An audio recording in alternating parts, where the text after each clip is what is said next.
Undang-Undang TPKS atau Undang-Undang Tindak Pidana Kekerasan Seksual merupakan sebuah hukum khusus yang mengatur tentang tindak pidana kekerasan seksual.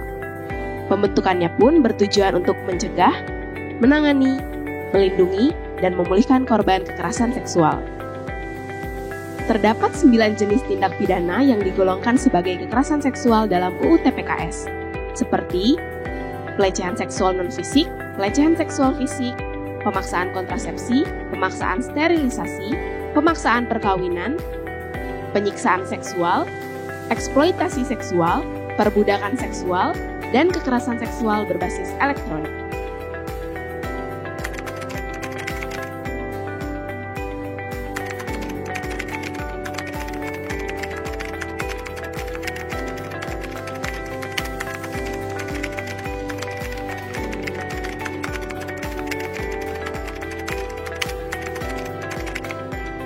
Untuk memberikan kepastian hukum bagi korban, UU TPKS memuat sanksi yang diberikan kepada pelaku.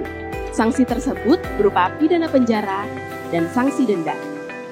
UU TPKS menggolongkan pelaku pidana menjadi 2, individu dan korporasi. UU TPKS juga mengatur rehabilitasi pelaku, baik sosial maupun medis. Orang yang menghalangi secara langsung maupun tidak langsung proses tindak pidana kekerasan seksual, maka ia dikategorikan telah melakukan tindak pidana yang berkaitan dengan tindak pidana kekerasan seksual. UU TPKS memiliki terobosan dalam mengatur pembuktian pada hukum acara khusus peradilan pidana kekerasan seksual. Ada beberapa barang bukti yang diakui keabsahannya, yakni informasi dokumen elektronik, barang yang digunakan dalam tindak kekerasan seksual, dan hasil tindak pidana kekerasan seksual serta barang yang berhubungan dengan tindak pidana kekerasan seksual tersebut.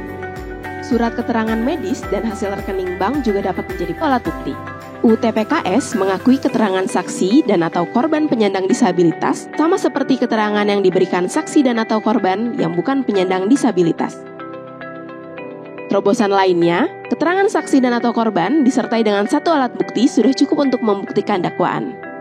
UU TPKS mengizinkan korban didampingi oleh pendamping pada semua tingkat pemeriksaan dalam proses peradilan. Selain itu, pendamping diutamakan berjenis kelamin sama dengan korban.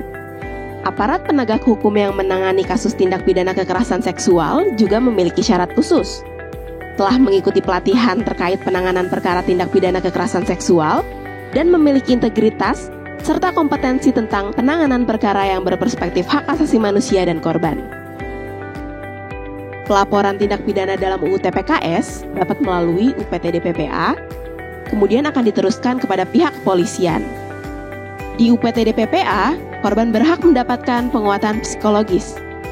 Apabila korban melapor langsung ke kepolisian, korban dapat melapor di ruang pelayanan khusus yang menjamin keamanan dan kerahasiaan korban. Pelaporan juga dapat dilakukan oleh tenaga medis yang menemukan adanya dugaan kekerasan seksual. Dalam proses perkara, korban berhak mendapatkan perlindungan sementara, perlindungan dari LPSK, serta penghapusan muatan elektronik. Proses pemeriksaan juga dapat dilakukan melalui perekaman elektronik maupun jarak jauh dengan multimedia. Dalam proses penyidikan, peran pendamping sangat dibutuhkan. Penyidik wajib berkoordinasi dengan pendamping terkait kesiapan dan kondisi korban. Pemeriksaan tindak pidana kekerasan seksual harus dilakukan dalam keadaan tertutup. Majelis hakim dapat memerintahkan untuk mengganti pendamping atas permintaan korban. Dalam putusannya pun, majelis hakim wajib mempertimbangkan pemulihan korban.